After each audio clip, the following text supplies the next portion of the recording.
Ang anong masakit, kinabukasan, nawala na yung mami niya.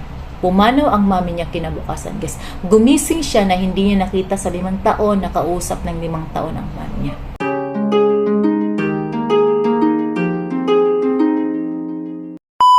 Isahan ang video na ito, please like and subscribe.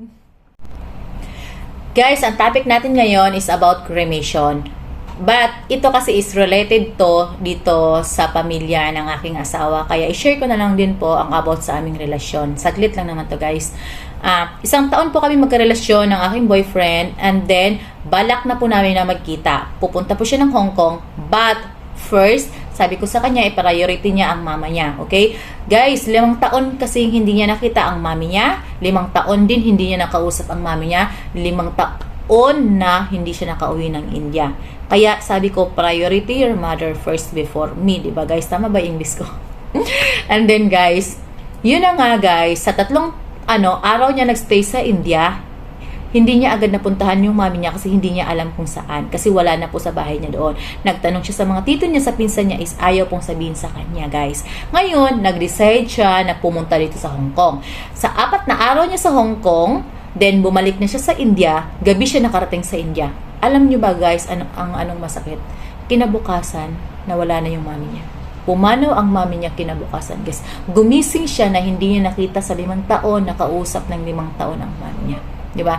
Tapos nun guys, pasalamat na lang talaga, is tinawagan siya ng pinsan niya na wala na yung mami niya. Kasi yung time na yun guys, i-cremate na yung mami niya na wala siya, na hindi na siya hihintayin, diba? Kasi ang akala ng pamilya niya is nasa Canada siya. Yun yung sa isip ng mga pamilya niya. Mabuti talaga guys is concern yung pinsan niya at tinawagan siya. Ngayon, ura-urada siya pumunta doon kasi 2 hours yung biyahe from city to province sa kanila.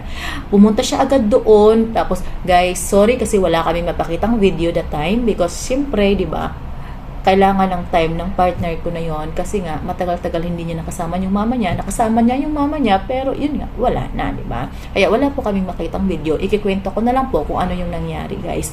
Yun po sa nakita ko po kasi pinakita niya sa akin yung mama niya. Hindi po uso ang kabaong sa kanila, guys. Sa nakita ko, nasa banig lang po yung mama niya. Maraming bulaklak, nakasuot ng gown, ganun po.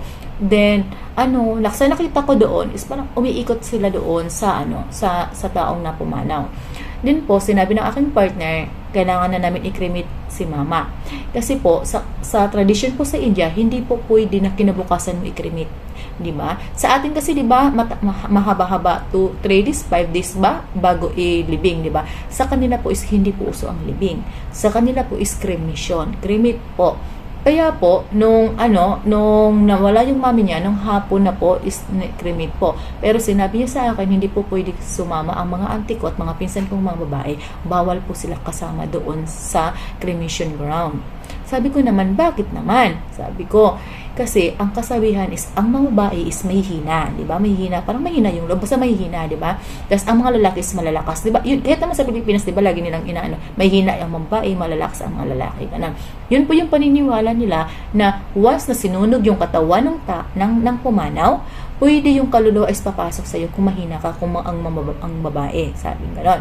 Yun yung sa paniniwala nila, guys, na once na pumasok yung kaluluwa doon, is magdadala yun ng pangit sa buhay mo, ng negatibo sa buhay mo, kaya hindi daw maganda yon.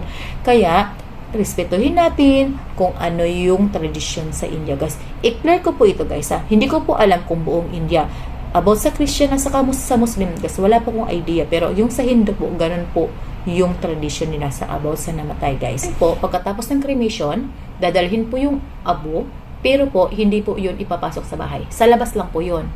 Kasi, kailangan tapusin mo na yung ritual lahat. Okay po. Then, diretso na isasaboy sa dagat ang abo. Ganun po. Ngayon po, pagkatapos po ng cremation, is, hindi ka po pwede pumasok sa bahay. At saka, unang-una, hindi ka po pwede humawak ng kahit anong bagay, kahit cellphone mo, hindi po.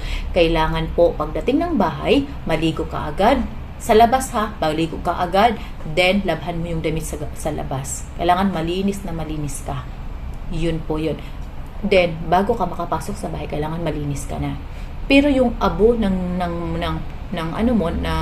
mahal mo sa buhay na namatay, sa labas lang po. Kaya nakikita ko yung mami niya nasa labas lang po, malapit sa pintuan nila. Ayun po. Salamat po. Sana may nalaman ulit kayo sa video na ito. Kung may mga katanungan kayo guys about sa India guys, i-comment nyo lang guys. Thank you and please subscribe. Bye-bye.